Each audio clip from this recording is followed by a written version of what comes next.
그거를 할 바엔 필름이 있는데. 저희는 이도배지 시공한 거 굉장히 만족하고 있습니다. 문의하시는 분들이 계시는데 기도하는 수밖에 없어요. 제발 안 터지게 해달라. 저희는 오늘의 집에서 스탠다드 업체 운영하고 있는 예설 디자인 박재성 대표입니다. DTLD 대표 백주현이라고 합니다. 네, 저는 의정부 우분투 인테리어 대표 정경환이라고 합니다. 무몰딩 시공하고 사각 강마루를 시공하는 게 사실은 가장 유행하고 있는 스타일이긴 합니다. 필름보다는 무늬목을 몰드나 질감이 확실하게 두드러지는 마감재를 선택하고 있고, 무몰딩, 대면형 주방 이런 게 제일. 요즘에는 무몰딩 시공이라든지 미디어월 같은 곳들을 좀 꾸미는 것들, 이런 것들을 조금 많이 말씀 주시는 것 같아요. 도장과 원목마루 레퍼런스가 제일 많이 보입니다. 좀 내추럴한 사진들 혹은 조금 미니멀한 사진들을 많이 가지고 오시는데, 요새는 거의 베이지 톤, 아이보리 톤을 제일 많이 선호를 하시는 것 같고요. 레퍼런스만 그대로 들어와서 이거 똑같이 해주세요 이러신 분들이 있는데, 라이프 스타일에 맞춰서 좀 계획을 해야 되는 게 되게 중요한 것 같아요.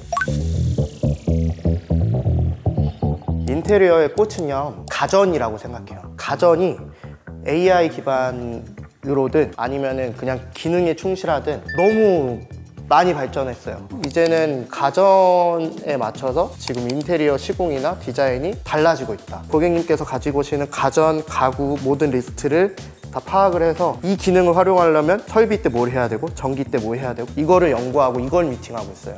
시장이 좀 바뀌고 있는 거죠. 대면형 주방, 무몰딩, 무문선, 요새는 좀 엔지니어드 스톤 중에 이제 칸스톤이라는 브랜드가 대중화되면서 금액이 많이 떨어져가지고 그거를 이제 디폴트로 사용을 하는 것 같아요. 타일 같은 경우도 600각 이상의 큰 포세린 타일에 기본으로 시공을 하시는 것 같습니다. 내추럴한 집의 형태들, 자연 소재 것들을 가공해서 만드는 어떤 마감재 같은 것들 혹은 하이엔드 같은 것들이 요즘에 많이 유행을 하는 것 같아요.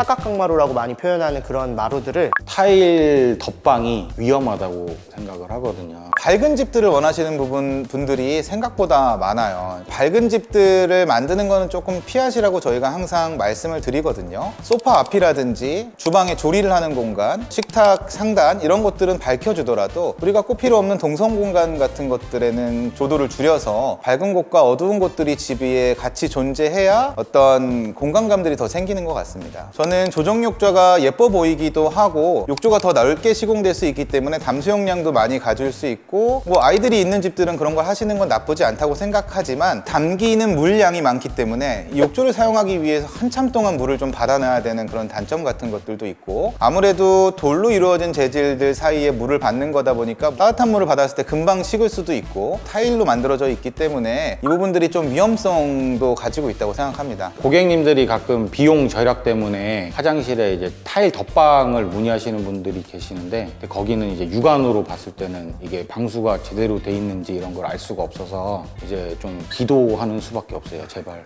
안 터지게 해달라. 예. 그런 사례도 한 번 있었는데 이쁘게 다 해놓고 입주를 하셨어요. 근데 3, 4일 후에 아랫집에 물이 새는 거예요. 그래도 그나마 최소의 비용으로 다시 바닥 타일 다 뜯고 다시 했던 그런 경험이 있거든요. 웬만하면은 방수를 새로 하고 새로운 마음으로 타일을 붙이는 게 훨씬 좋은 것 같아요. 비용이 따따블로 드니까. 유명 브랜드의 사각 강마루가 있어요. 타일처럼 이렇게 1대1 시공하는 거를 절대 하면 안 돼요. 1대1 시공을 하면 이렇게 직각끼리 만나는 이 부분이 나중에 솟아오를 가능성이 이론적으로 너무 많아요. 원래는 이 직각 있는 부분을 서로 흔들리지 말라고 잡아주기 위해서 이렇게 마루도 교차 시공을 하는 건데, 교차 시공을 할 거면 그런 대형 크기의 사각 강마루를 선택할 이유가 없거든요.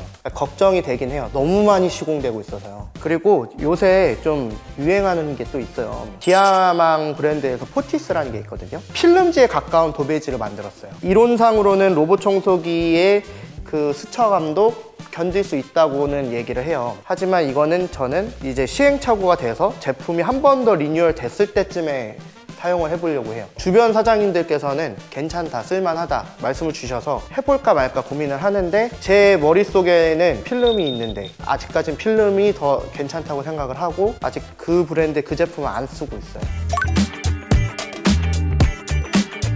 페인트는 오래 가지는 못한다. 무몰딩 시공, 도장도 포함이에요. 프레임이 있는 형태의 중문 같은 것들은 저희가 추천을 많이 안 드릴 것 같아요. 집을 오래 쓴다는 거는 집에 어떤 것들을 시공하든 유지력을 계속 가지고 가야 된다는 내용이거든요. 근데 그런 것들을 하기 위해서는 저희는 집에 최대한 어떤 단차 같은 것들이 없어지고 마감재들이 어떤 이어지는 부분에 있어서 자연스러움들을 가지고 와야 된다. 그리고 그런 부분들이 최소화돼야 된다고 생각하는데, 저희는 그런 프레임이 있는 중문보다는 프레임이 없는 형태의 중문도 요즘에 많이 나오고 있고, 뭐 유리 형태로 만들어진 중문도 있고 슬라이딩 형태도 구조에 따라서 쓰실 수 있으니까 그런 것들로 추천을 드릴 것 같아요. 그리고 모자이크 타일 같은 경우에도 일단 기본적으로 유지력이 좀 떨어진다고 생각하기 때문에 많이 추천을 안 드릴 것 같아요. 타일의 크기가 아주 일정하게 나올 수가 없기 때문에 작은 타일들이 이어져 붙여지다 보면은 매지 라인이라고 하죠. 타일과 타일 사이의 어떤 라인들이 굉장히 넓게 표현됩니다. 그러다 보니까 우리가 시멘트 줄눈 같은 것들을 넣었을 때 시간이 지나면서 얘가 탈락할 위험성도 굉장히 커지고요. 오히려 어떤 포인트 공간을 네모 반듯하게 만들어서 모자이크 타일을 시공한다? 이런 것들은 나쁘지 않을 것 같습니다. 유럽 같은 데 보면은 집이 거의 다 페인트 마감이 주로 이루고 있거든요.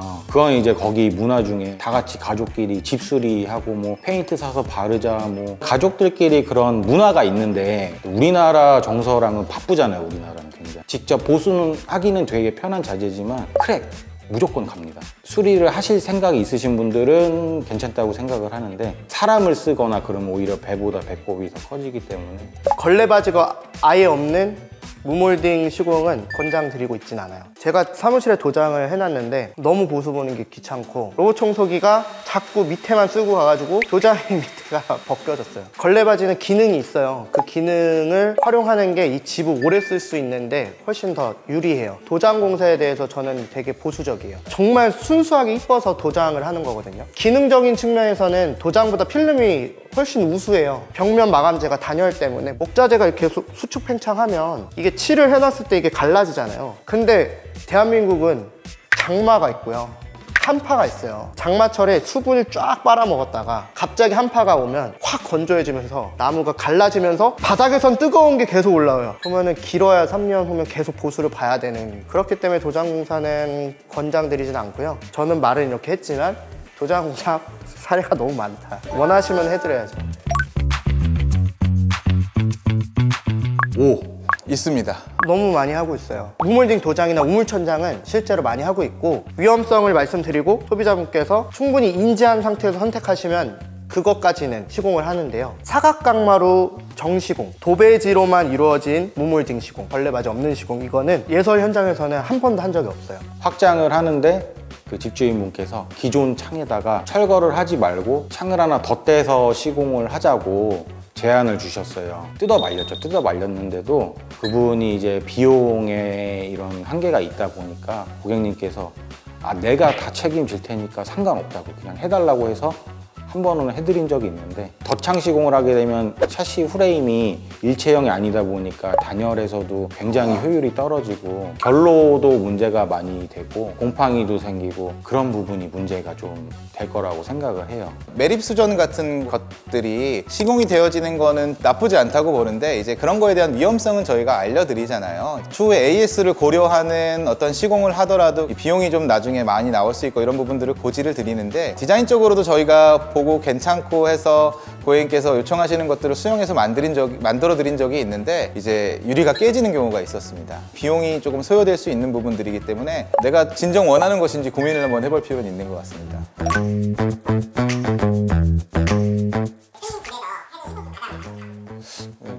전세 저는 그 북박이장보다는 시스템인 거를 좀 더 선호를 하는데, 북박이장의 깊이가 이제 오픈형은 한 60cm 정도 나오고, 시스템인 거 같은 경우는 40에서 50cm 정도 부피밖에 차지를 안 하니까 수납을 엄청 많이 할 수가 있거든요. 저희 집에 있는 옷이 다 들어갔어요, 그 방 하나에. 그래서 엄청 만족감을 느꼈습니다. 걸레바지 없는 도배 시공을 했어요. 굉장히 만족하고 있습니다. 마침 그때 제가 기다리던 그 LX사에서 그 나오는 질긴 도배지가 나왔어요. 근데 막 나온 상태에서 고객님 댁에 그냥 써볼 수는 없기 때문에 저희 집에 테스트를 할 겸 해서 시공을 먼저 했거든요. 지금 6개월 동안 얘를 사용했음에도 전혀 손상된 부분들이 없어요. 그래서 질감이 괜찮게 나오기 때문에 그래서 저희는 이 도배지 시공한 거 굉장히 만족하고 있습니다. 실용보다 앞서는 디자인은 없다예요. 과연 우리 가족이 뭘 좋아할까를 먼저 생각을 하고 어떤 기간 동안 머물기를 예정하시는지, 유행하는 어떤 시공들을 하는 것들은 좋지만 기본적으로 내가 디자인 상담을 하실 때 어떤 기간 동안 머물기를 예정하시는지, 뭐 우리 가족들이 원하는 생활 형태는 어떤 것들인지, 뭐 이런 기본 정보들을 업체에 잘 전달하셔가지고 업체가 아마 판단을 해드려야 되지 않을까 싶어요. 이게 가풍이 다 다르잖아요, 집집마다. 취미를 같이 하시는 가족들도 계시고, 과연 우리 가족이 뭘 좋아할까를 먼저 생각을 하고 그 다음에 거기에 맞춰서 필요한 요소를 먼저 정한 다음에 대리 업체랑 디자인 상담을 하면은 조금 더 자기에 맞는 인테리어를 구사를 할 수 있지 않을까 이렇게 생각이 듭니다. 오래 쓰신다는 거는 불편함 없이 써야 되는 거거든요. 주거 인테리어에서 이 주거를 바라봤을 때 집은 쉬는 공간이라고 생각을 해요. 휴식해야 되고, 쉬는 공간에서 불편함으로 인해 스트레스를 받거나 피곤함이나 피로도를 느끼면 절대 안 된다고 생각을 하기 때문에 어떤 자재를 선택하셨을 때 항상 관리를 생각하셔야 돼요. 디자인이 1년은 가지 않는다고 생각을 해요. 근데 불편함은 바로 와요. 트렌드는 참고를 하시되 실제 결정하시는 거는 불편함이 없는 시공 방법과 자재를 쓰시는 거를 권장드리고 싶습니다. 어느 정도 트렌드는 따라갈 필요가 있어요. 왜냐하면 트렌드라는 거는 말 그대로 사람들이 많이 원하고 실제로 하고 있다는 의미로도 해석이 되거든요. 요새 트렌드는요, 하이엔드 자재를 얼마나 오랫동안 내구성 있게 쓰느냐에 초점이 맞춰져 있고, 장기적으로 바라봤을 때 질리지 않는 디자인을 하는 게 디자인 트렌드이기도 하거든요. 다만 이거를 맹목적으로 따라가는 게 아니라 장단점을 골라서 선택하시는 게 합리적인 선택이라고 말씀드릴 수 있겠습니다. 어떤 그런 유행하는 요소들보다는 기본적으로 집을 단순화시키고 집에 어떤 내가 원하는 소품들을 가져다 놔도 잘 어울릴 수 있도록 깨끗한 배경을 만드는 게 우선시 돼야 된다고 생각을 합니다. 트렌드는 색상이나 뭐 이런 구조 같은 느낌을 좀 참고하는 거지, 이거를 절대적으로 똑같이 하려고 하시면은 안 됩니다. 제가 생각하는 제일 좋은 인테리어는 도화지 같은 그런 공간을 먼저 만들고 자기 개성이 잘 살아난 공간이 좋은 공간이라고 생각을 합니다.